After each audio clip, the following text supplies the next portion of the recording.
Et si on faisait un petit jeu? Pour y jouer, vous devez réunir un petit groupe de personnes en essayant d'avoir autant de filles que de garçons dans ce groupe. Si vous n'y arrivez pas, réunissez uniquement des garçons ou uniquement des filles. Parlez-vous autant que vous voulez avant le jeu, car pendant, vous n'en aurez plus l'occasion. Je vous préviens, ce jeu n'est vraiment pas pour les gens sensibles ou pour les faibles d'esprit. Alors si vous ne pensez pas pouvoir y jouer, ne tentez pas le coup. Le moment venu, rejoignez-vous tous dans un parc, dans une forêt ou dans un bâtiment abandonné. Quand il sera presque minuit, un soir où la lune sera nouvelle, assurez-vous dans tous les cas que l'endroit choisi est un endroit que tous les participants connaissent bien. Ça vous donnera un avantage. Et croyez-moi, vous allez avoir besoin de toute l'aide possible. Tout le monde devra être habillé de noir de la tête aux pieds, et aussi porter un masque qui couvrira l'intégralité de leur visage. Si un des participants se distingue des autres, ou ne porte pas un masque assez couvrant, alors le jeu prendra fin très rapidement. Pour être ultra prudent, c'est mieux de porter des vêtements flambant neufs, et que personne ne soit capable de reconnaître qui est qui. Si vous êtes capable de vous reconnaître entre vous, c'est que vous n'avez pas tout préparé correctement, et vous devriez recommencer une autre fois. Si vous pensez que vous avez tout fait correctement, alors vous allez pouvoir débuter. Comme j'ai dit auparavant, une fois que vous arrivez sur place, aucun de vous ne doit parler. Pas un mot. Une fois que vous pensez être prêt, placez chacun quelque chose qui peut produire un son strident si on tape dessus, comme une cloche ou une casserole. Avant le jeu, tout le monde doit s'accorder sur le même objet. Vous devez positionner chacun des objets les uns à côté des autres pour pouvoir créer une ligne. Ensuite, tout le monde doit se mettre à genoux et commencer à taper sur leurs objets respectifs. Tapez dessus avec quelque chose qui ne permettra pas à vos camarades de vous identifier.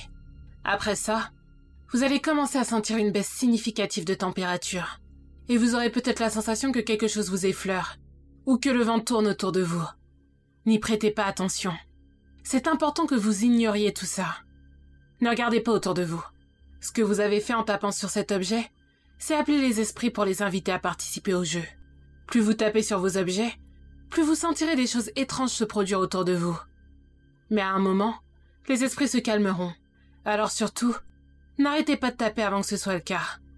Si vous ne respectez pas les règles, les esprits vous attaqueront, et vous allez mourir dans d'incroyables souffrances. Mais bien sûr, j'imagine que vous allez respecter les règles. Alors continuons. Une fois que les esprits se seront calmés et que vous allez arrêter de taper, le jeu commence de façon officielle. Si vous avez déjà joué à cache-cache, vous comprendrez plus facilement les règles du jeu. Voici ce que vous devez respecter scrupuleusement. Ne quittez pas l'endroit où vous vous trouvez avant la fin du jeu. Si vous quittez l'endroit, les esprits n'apprécieront pas, et ils vous feront regretter de ne pas être morts. Les esprits ne peuvent pas connaître le nom de quelqu'un s'ils ne l'entendent pas, ou s'ils ne voient pas le visage de la personne. Ils seront prêts à tout pour vous faire parler. Ils joueront avec votre esprit, et essaieront de vous effrayer. Il se pourrait que vous entendiez une voix familière, mais dans tous les cas, ne parlez pas, et ne retirez pas votre masque. Comme je vous l'ai dit, c'est crucial. Si les esprits arrivent à connaître le nom d'un des participants, alors le participant sera très probablement déchiqueté par eux.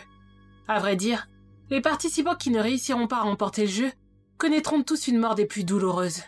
Leurs peaux seront détachées de leur corps alors qu'ils sont toujours vivants, puis leurs membres seront contorsionnés jusqu'à ce qu'ils succombent à la douleur. Quand ils pousseront leur dernier souffle, les esprits s'empareront de leurs âmes. Dans ce cas, ils deviendront à leur tour un esprit.